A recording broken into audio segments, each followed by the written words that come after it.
할렐루야.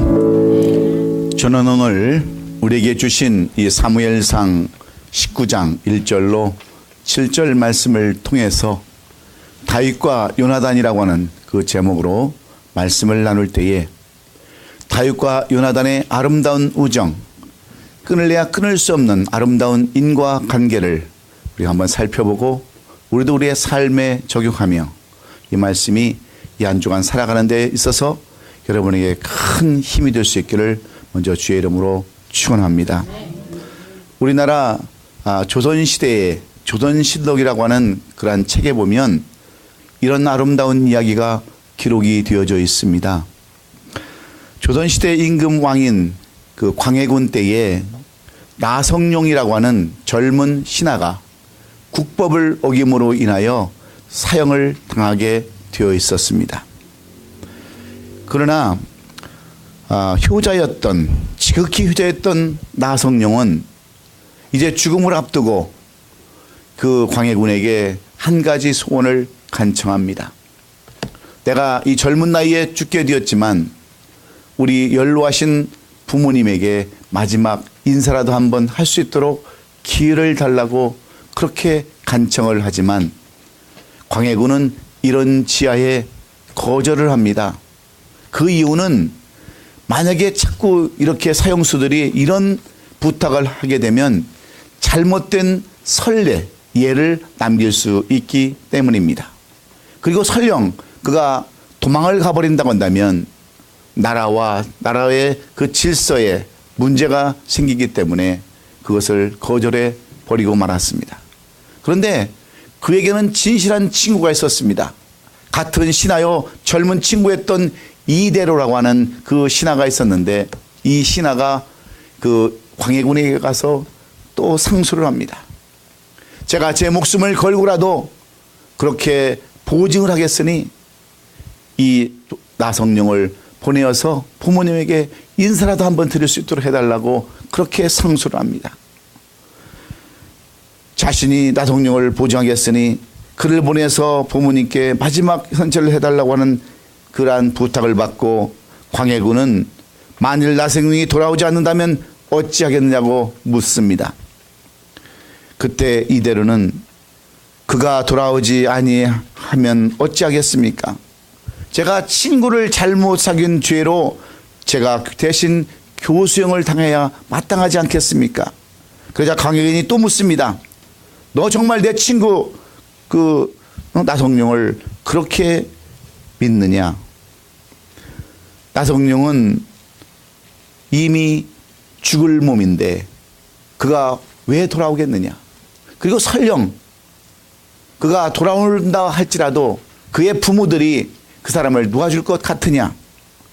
어째 너는 그렇게 어리석게 네 마음대로 관용을 부리고 만용을 부리는 것이냐? 그렇게 이야기할 때 나성룡은 이대로는 끝까지 고집을 피웁니다. 제 목숨을 담보로 해서라도 제가 대신해서라도 그것을 보장했으니 나성룡을 보내달라고 사정을 하자 어쩔 수 없이 광해군은 이 나성룡을 그의 고향으로 보내서 부모님을 만나게 해줍니다. 그리고 대신해서 이대로는 그 나성룡을 대신해서 감옥에 갇히게 됩니다. 그리고 이제 나성룡이 돌아오겠다고 하는 그날에 다 되었는데도 나성룡은 돌아오지 않습니다. 할 수 없이 누가 죽어야 되겠습니까? 이대로가 죽어야 하는 그러한 사형 집행이 시작될 때 많은 사람들이 저 바보 같은 이대로가 친구를 믿음으로 인해서 자기 목숨을 버리게 됐다라고 바보 같은 그 삶을 손가락질하고 비웃습니다. 이대로의 가족은 이대로의 가족대로 나성룡을 원망하면서 대성통곡합니다. 할 수 없이 법이 집행되고 집행관이 그 광해군의 신호를 기다릴 때 광해군은 두 주먹을 쥐었다가 엄지를 피고 죽이라고 하는 신호를 보냅니다. 그래서 그 오랏줄이 이대로의 목에 걸리기 시작할 때 마침 말 한 필이 쏜살같이 달려오면서 소리를 지릅니다. 사형을 멈추라고. 그래서 보니까 그 사람은 바로 나성령이었습니다. 자기 섬마을 고향에 가서 돌아오다가 풍랑을 만나가지고 배가 뒤집혀서 겨우 자기만 살아나왔다라고 이야기를 하면서 이제 내 친구를 풀어주고 나를 대신 죽여달라고 이렇게 이야기를 합니다. 이 모습을 보고 있던 사람들 얼마나 그 모습이 감탄스러운지 나성령은 이대를 향해서 이렇게 얘기합니다. 비록 내가 먼저 가지만 자네는 진정 나의 친구였다라고 이야기합니다. 그리고 이대로는 이대로대로 나성령을 칭찬합니다. 자네가 먼저 세상을 떠나지만 정말 자네는 나의 진정한 친구였다라고, 우리 다음 세상에서 만나서 이 우정을 계속해서 이어가자고 하는 그러한 모습을 보면서 그 사형장 집행에 모였던 모든 사람들이 할 말을 읽고 있었을 때에 집행을 하던 그러한 광해군은 집행을 멈추고 왕의 의자에 내려와서 이렇게 선포합니다. 나 광해군은 오늘 여러분에게 선포합니다. 이들 두 사람을 방면해서 오히려 지위를 높이고 그들을 이 조선의 신하로 삼겠다라고 선포했을 때 수많은 사람들이 그 모습을 보고 감탄했다고 하는 그러한 내용들이 우리나라 조선실록에 기록되어진 그러한 내용들입니다. 사랑하는 성도 여러분, 이 짧은 시간에, 이 설교 시간에 왜 이렇게 저는 긴 서두에 이 사람 두 사람의 이야기를 여러분에게 말씀하는 것일까요? 무엇 때문에 저는 이런 이야기를 드리는 것일까요? 그 아무리 시대가 변하고 세상이 변해도 절대로 변하지 않는 것이 있다고 한다면 그것은 진리일 것입니다.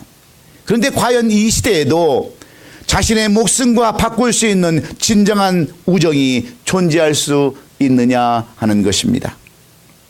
우리가 생각하는 우정은 죽음이라고 하는 현실 앞에서 어찌 보면 사치스러운 것일 수도 있습니다. 우리가 생각하는 우정이란 내 앞에 놓인 이익과 손해 앞에서는 소리 없는 메아리와도 같을 수 있습니다. 그래서 나 혼자 살려고 발버둥 치면서 사는 그 시대가 바로 이 시대 아닙니까? 친구도 배반하고 사는 것이 오늘의 현실이요, 우리들이 사는 이 사회의 모습인데, 이 두 사람의 우정은 참으로 아름답고 너무나도 보기 좋은 그러한 모습입니다. 너무나도 부럽고 감동적인 인생의 이야기입니다. 바로 그런 친구의 우정이 있었으면 하는 간절한 바람에서 저는 오늘 이 말씀을 준비해 보았습니다. 그런데 오늘 이 시대의 우리의 모습, 우리의 현실은 어떻습니까? 저는 이번에 탄핵받은 대한민국의 대통령이었던 박근혜 대통령을 보면서 이 시대의 인간들의 모습을 저는 정확히 보았습니다. 박근혜 대통령 측근에는 문고리 3인방이라고 하는 그러한 실세의 사람들이 있었습니다. 한때는 함께 권력을 쥐고 함께 보필하는 그러한 측근들이었는데 막상 어려움이 당하고 환란이 오자 그 누구도 내가 했다라고 나서는 사람이 한 사람도 없었습니다. 모두 다 자기들 살 궁리만 하고 모든 책임은 다 대통령에게 뒤집어 씌우고 말았습니다. 그래서 사람들은 박근혜 대통령을 불쌍한 여인이라고 그렇게 말하고 있습니다. 그녀가 추락한 것은 장세동 씨와 같은 그러한 사람이 없었기 때문이라고 입을 모아서 말을 하고 있습니다. 이런 것은 우정이 아니라 배신이기 때문입니다. 달면 삼키고 쓰면 뱉어버리는 지극히 이기적이고 기회적인 그러한 모습이기에 박근혜 정부는 결국 망하고 말았습니다. 그런데 오늘 이 본문의 말씀은 정말 친구가 무엇이며 우정이 무엇인가를 말씀해 주는 사람들 두 사람이 있습니다. 바로 다윗과 요나단입니다. 다윗은 들에서 양이나 치고 꼴이나 먹이는 양치기 소년 목동입니다. 그러나 요나단은 어떻습니까? 한나라 왕자의 신분이요, 앞으로 그의 아버지 사울왕의 뒤를 이어서 왕이 될 사람입니다. 이렇게 배경이 다른 두 사람, 한 사람은 목동, 한 사람은 왕자, 이런 신분과 삶 가운데도 두 사람이 얼마나 아름다운 우정으로 맺어졌는지 사무엘상 18장 1절은 이렇게 기록해 놓았습니다. 요나단의 마음이 다윗의 마음과 하나가 되어 요나단이 그를 자기의 생명같이 사랑하니라. 요나단의 마음이 다윗의 마음과 똑같은, 사람과 사람의 마음이 똑같은 그런 마음이었고, 요나단이 그를 자기의 생명같이 사랑했다고 하는 그러한 말을 이 사무엘상 18장 1절은 기록해 놨습니다.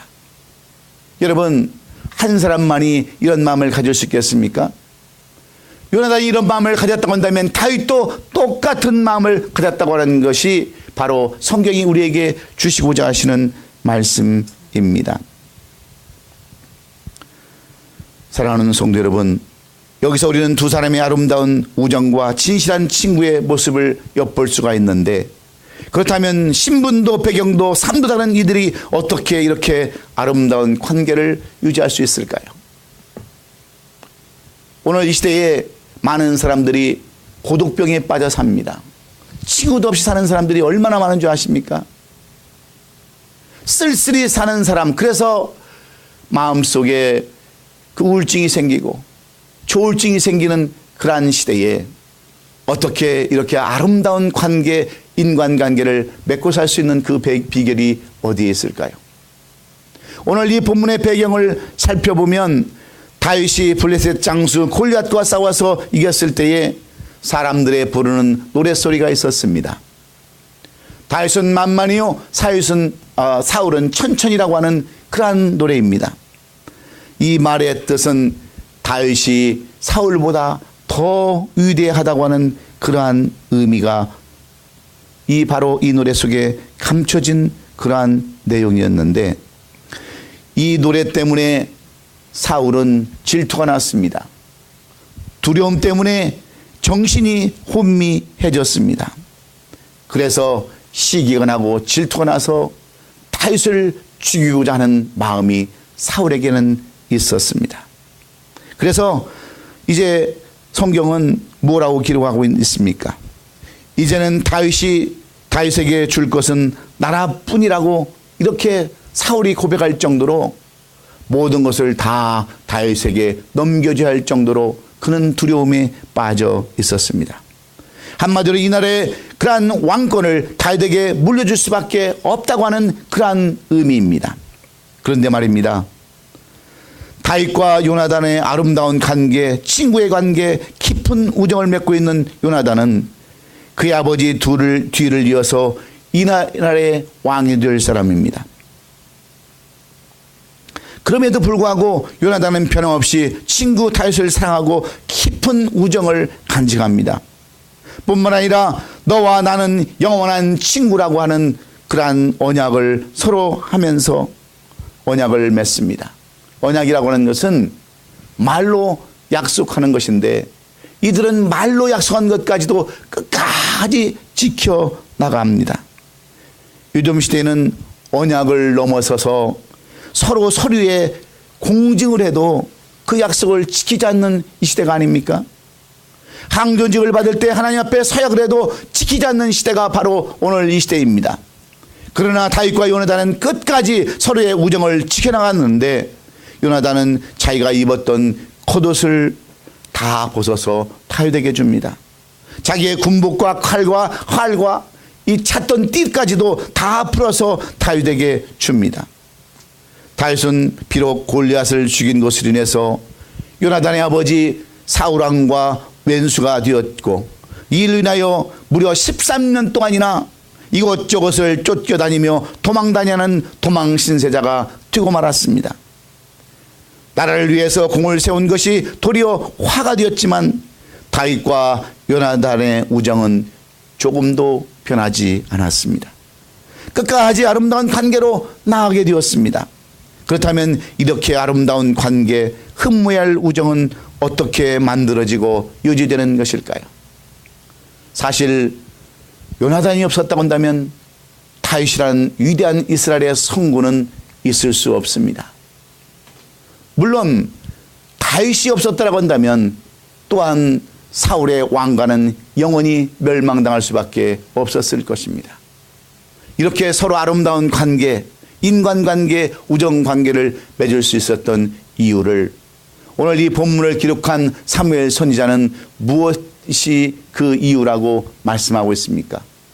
오늘 이 시대를 살아가는 우리들에게 어떻게 하면 우리도 이런 아름다운 삶, 없는 사람, 부족한 사람을 세워주고 그런 사람을 통해서 위대한 아름다운 꽃을 피울 수 있는 그 비결이 어디에 있다라고 우리에게 교훈하는 것입니까? 첫째는 희생하고자 하는 마음이 있어야 한다라고 오늘 본문 2절은 이렇게 기록해 놓았습니다. 그가 다윗에게 말하여 이르되 내 아버지 사울이 너를 죽이기를 꾀하시느니라. 그러므로 이제 청하니 아침에 조심하여 은밀한 곳에 숨어 있으라. 요나단이 그의 친구 다윗에게 하는 말입니다. 요나단의 진심 어린 말이 여기에 기록되어 있습니다. 이 말은 희생 없이는 할 수 없는 그러한 말입니다. 사실 다윗은 사울 왕의 깊은 마음을 알 수가 없었습니다. 앞에서는 다윗을 사랑하는 것 같지만 뒤에서는 속마음으로는 다윗을 죽여야만 한다고 하는 그러한 사울의 마음을 이 다윗은 제대로 파악할 수 없었습니다. 그런데 요나단은 그의 아버지 사울 왕의 속마음을 그에게 그대로 다 알려줍니다. 우리 아버지가 너를 틈만 나면 죽이려고 한다고 하는 이 말을 그는 알려줌으로 그는 귀한 정보를 얻을 수가 있었습니다. 아버지가 친구인 다윗을 죽이려고 한다는 그러한 정보를 숨김없이 알려주는 이 요나단은 자신을 낳아준 아버지보다 친구의 관계를 더 중요시하는 그러한 아름다운 친구의 모습을 우리에게 보여주고 있는 것입니다. 이런 정보를 넘겨주었다고 하는 것은 사실 왕의 자리를 넘겨주었다고 하는 것과 같은 것이기에 그만큼 자기를 희생하는 관계가 다윗과 요나단의 관계임을 우리는 잘 알 수 있습니다. 양보하는 그러한 마음이 없이는 이런 관계가 있을 수 없다고 하는 것과 같습니다. 사랑하는 우리 성도 여러분, 평생을 살아오면서 이런 요나단과 같은 친구 한 사람만 있다고 한다면, 아니 이런 다윗과 같은 친구가 한 사람만 있다고 한다면 우리는 우리의 삶 속에서 성공한 사람들입니다. 인생에 부러움이 없는 사람들일 것입니다. 그런데 안타깝게도 오늘날 우리에게는 이런 친구가 없다는 것이 정말 안타까운 일입니다. 아니 이런 친구로 살아가지 못한다고 하는 것이 안타까운 우리들의 현실입니다. 왜 그렇습니까? 무엇 때문입니까? 희생하는 마음이 없기 때문에 그렇습니다. 양보하는 마음이 없기 때문에 그렇습니다. 서로 손해보지 않으려고 하는 이기주의적인 마음 때문에 우리는 이런 관계를 맺고 살지 못하는 것입니다. 그래서 박홍규 씨가 쓴 몽테뉴의 숲에서 거닐다라고 하는 책에 보면 우정에 대해서 이렇게 정의를 하고 있습니다. 진정한 우정은 두 개의 영혼이 서로 상대방 내면에 완전히 용해지는 것이다. 말이 좀 어렵지만 진정한 우정이라는 것은 서로 네 것 내 것이 없이 다 녹아져서 구분이 없는 것이다 하는 그런 의미인 겁니다. 그런데 오늘 시대의 사람들은 어떻습니까? 어떻게 살아갑니까? 사촌이 돈을 사면, 땅을 사면 배가 아픈 시대가 오늘 이 시대 아닙니까?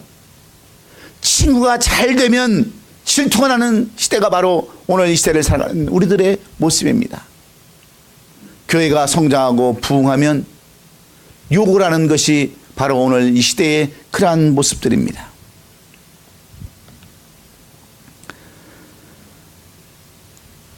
그런데 다윗과 요나단은 그렇지 않았습니다.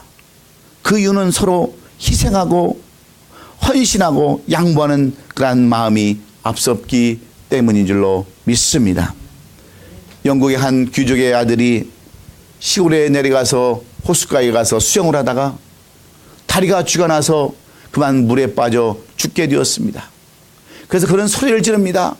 사람 살려달라고 그냥 물속에서 허우적거리면서 소리를 질렀을 때 마침 한 소년, 그곳에서 농사를 짓고 사는 한 소년이 그 소리를 듣고 뛰쳐나와서 그 자기의 목숨을 내어놓고 그 소년을 구해줍니다. 그리고 그들은 서로 아름다운 관계를 이어갑니다. 그리고 그들이 이제 고등학교를 졸업하고 대학을 가게 되었을 때에 이 시골에 사는 소년은 대학을 갈 수가 없었습니다. 집안이 너무너무 가난해서 대학을 갈 수 있는 형편이 되지 못하자 귀족의 아들은 자기 아버지를 졸라댑니다. 아버지, 그래도 나를 위해서 목숨을 걸고 구해준 내 친구, 시골에 사는 내 친구를 공부시켜주면 안 되겠습니까? 아버지를 설득하고 수없이 설득해서 그를 영국으로 데려다가 영국의 의대에 보냈습니다. 그랬을 때 그 사람은 열심히 노력해서 의대를 졸업하고 곰팡이균에서 페니실린이라고 하는 그 귀한 약을 발명해냈습니다. 그 사람이 바로 1945년 노벨 의학상을 받은 플레밍 알렉산더라고 하는 사람입니다. 그리고 이 친구를 도와준 그 사람은 바로 영국의 위대한 지도자 윈스턴 처칠입니다. 윈스턴 처칠은 26살에 군대에서 그만 폐병에 걸려가지고 사경을 헤맸습니다. 그 당시 폐렴은 불치병이었습니다.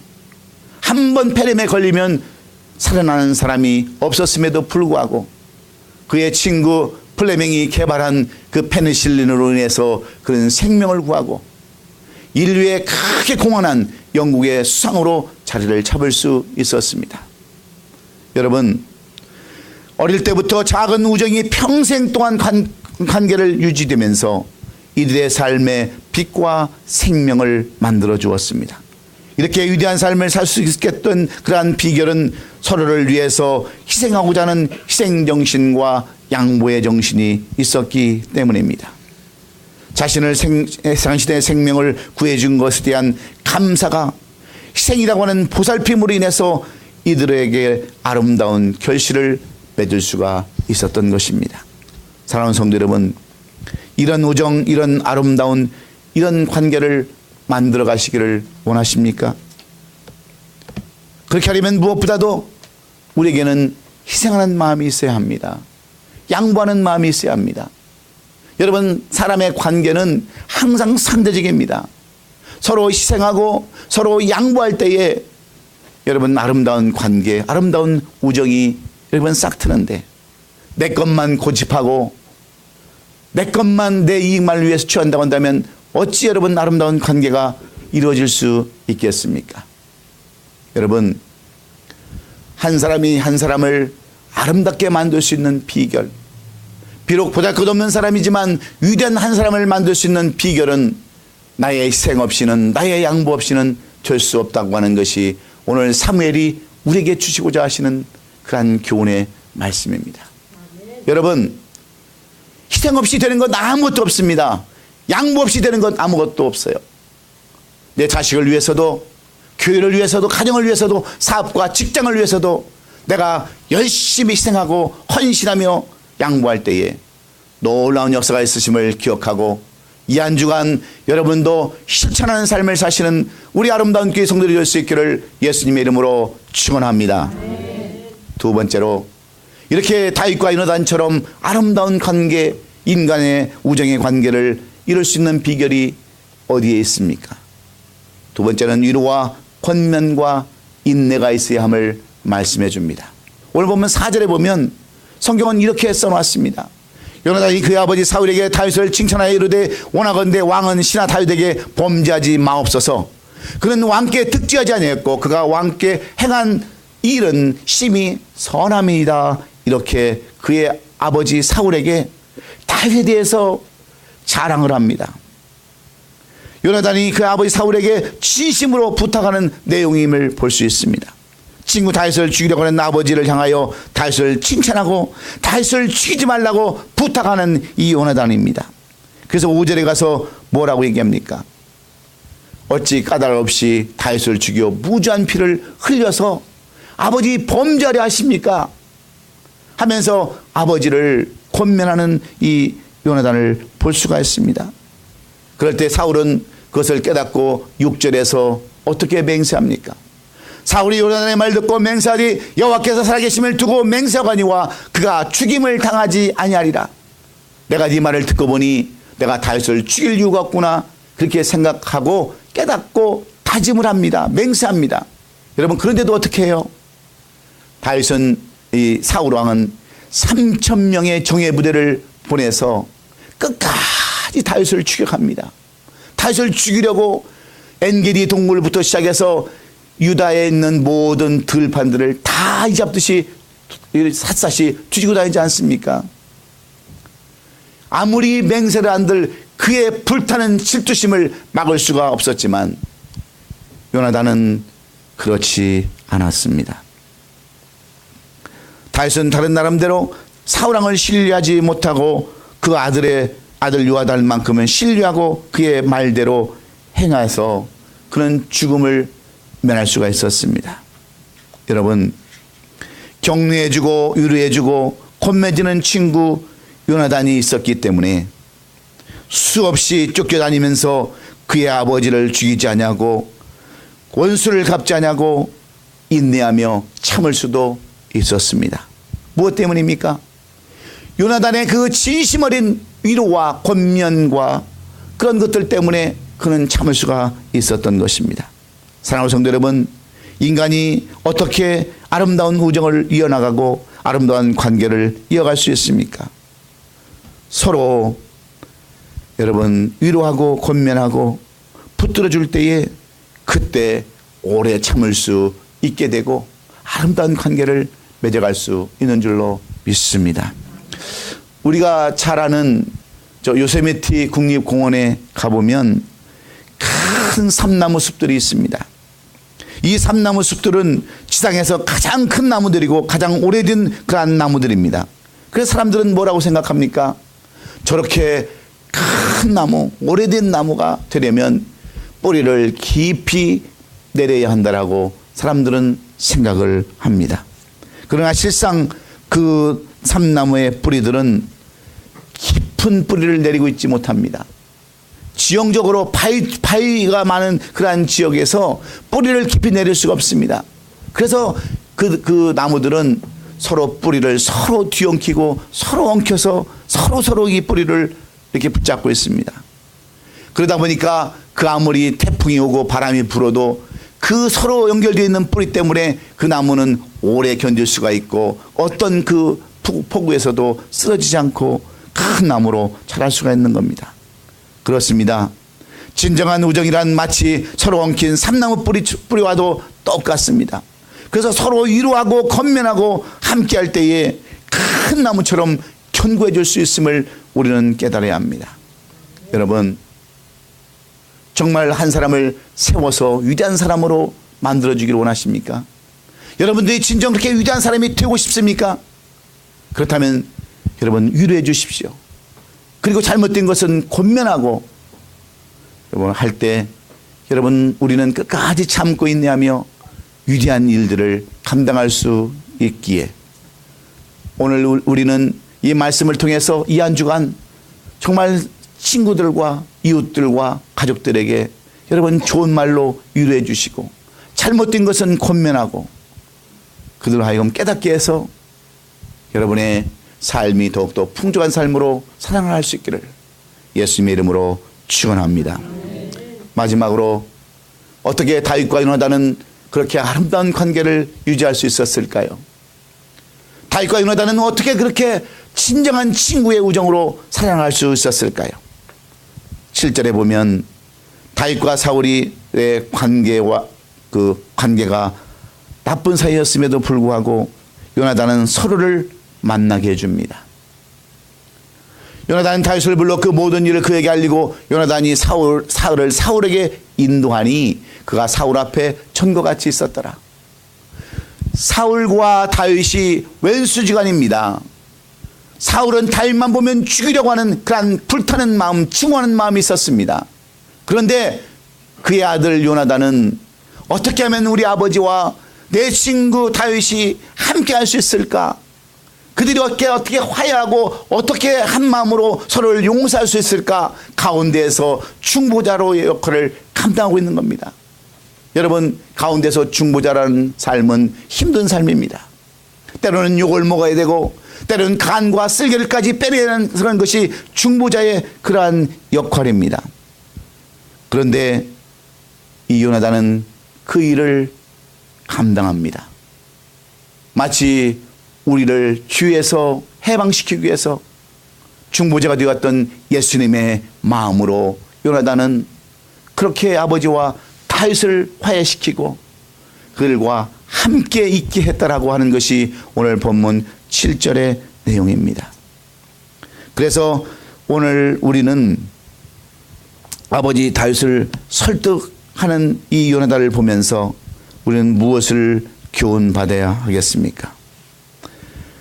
오늘날 귀환에도 이런 사람들이 필요합니다. 서로를 중보할 수 있는 사람들, 서로를 화해시킬 수 있는 사람들, 이런 사람들이 오늘 이 사회에 너무나도 필요합니다. 이 시대에도 이런 사람들이 필요한데 그런 사람이 없으면 늘 어려움과 환난과 갈등과 여러분 분열만 있을 뿐입니다. 그래서 저는 이번 주 설교를 준비하면서 과연 나에게도 이런 요나단과 같은 친구가 있는가? 과연 나에게는 다윗과 같은 그런 친구가 있는가? 깊이 생각해 보았습니다. 정말 나에게는 요나단 같은 친구가 있을까? 그런 이웃과 그런 성도가 있을까? 생각해 보았는데 결론은 없었습니다. 너무나도 슬펐습니다. 너무나도 안타까웠습니다. 그러면서 저는 지금까지 내 인생이 잘못 살았다는 것으로 결론을 내렸습니다. 그리고 내가 먼저 요나단이 되고 다윗이 튀어보자라고 다짐도 해보았습니다. 여러분은 어떠십니까? 여러분에게는 진정 요나단 같은 친구가 있으십니까? 그런 성도가 있으십니까? 그런 이웃이 있습니까? 그런 가족이 있으십니까? 내 목숨까지도 내어줄 수 있는 그러한 요나단과 같은 다윗과 같은 친구가 없다고 한다면 우리의 인생도 잘못 산 인생이 아니고 무엇이겠습니까? 그러나 한 가지 우리에게 소망이 있는 것은 나를 위해서 십자가에 죽으시고 끝까지 중보해 주신 예수님이 있다는 사실에 우리는 희망을 가져야 합니다. 비록 육적으로는 다윗과 같은 요나단과 같은 그런 친구는 없지만 나를 위해서 대신 죽어주신 이 예수님이 계시기에 우리의 남은 삶은 오직 믿는 일에 복음을 위해서 사는 일에 최선을 다해야 되는 줄로 믿습니다. 왜냐하면 주님은 요한복음 15장 15절에서 이렇게 말씀해 주고 있기 때문입니다. 이제부터는 너희를 종이라 하지 아니하리니 종은 주인이 하는 것을 알지 못함이라 너희를 친구라 하였노니 내가 내 아버지께 들은 것을 다 너희에게 알게 하였습니다. 여러분, 주님은 우리를 종이라고 말하지 않는다고 그랬습니다. 종은 주인이 하는 것을 알지 못하기 때문에 우리를 친구라고 이렇게 부른다고 하는 겁니다. 여러분은 진정 예수님의 친구가 되어줄 수 있습니까? 여러분 진정 주님이 부르시는 그 친구로서의 자격이 있으십니까? 우리는 자격도 없습니다. 그러나 주님은 우리를 친구로 삼아 주셨다고 하는 이 말에 우리의 삶은 어떤 삶을 살아야 합니까? 요나단처럼 다윗처럼 희생하여 하고 양보하는 그런 마음을 가져야 합니다. 위로하고 권면하고 그래서 끝까지 참을 수 있는 데까지 나가야 합니다. 그리고 중보자의 삶을 살아야 하는 것입니다. 이제 말씀을 정리합니다. 이렇게 희생하고 헌신하고 인내하며 중보자의 삶을 살았던 요나단은 안타깝게도 길보아산 전투에서 그의 아버지 사울왕과 함께 다른 형제와 함께 그곳에서 전사를 합니다. 그리고 그 뒤를 이어서 그의 사랑하는 친구였던 다윗이 제2의 이스라엘의 왕이 됩니다. 그런데 왕이 된 이 다윗이 요나단의 남은 가족 도망가다가 떨어뜨려서 다리가 부러진 무비보셋을 어떻게 여러분 대합니까? 사무엘하 9장 7절 이하에 보면 다윗의 그 하는 행동을 성경은 이렇게 기록합니다. 다윗이 그에게 이르되 무서워하지 말라. 내가 반드시 내 아버지 요나단으로 말미암아 내게 은총을 베풀리라. 내가 내 할아버지 사울의 모든 밭을 다 내게로 주겠고 또 항상 내 상에서 떡을 먹을지니라 하면서 이미 망해버린 사울 왕과 그리고 아들도 쩔룩바리가 되어서 다리를 절고 다니는 그 무비보셋을 다윗은 어떻게 여러분 대합니까? 사울의 남겨놓았던 모든 밭을 다 무비보셋에게 돌려주고 항상 같이 먹는 식구의 삶을 살게 하는 것을 우리가 볼 수 있지 않습니까? 왜 그래요? 다윗도 요나단과 똑같은 그러한 아름다운 관계, 우정의 관계를 지니고 있었기 때문에 그렇습니다. 사랑하는 성도 여러분, 우리는 다 신앙 안에서 가족들입니다. 형제들입니다. 한 식구입니다. 여러분의 헌신, 희생, 위로와 권면과 중보 때문에 우리 교회는 오늘 이 시간까지 여기까지 올 수 있었습니다. 그래서 저는 요나단처럼 여러분을 섬길 것이고 다윗처럼 여러분을 대할 것입니다. 요나단과 같은 다윗과 같은 그러한 마음으로 서로를 세워주고 서로를 이렇게 세워줄 때에 우리는 아름다운 열매를 맺을 수 있기 때문에 그렇습니다.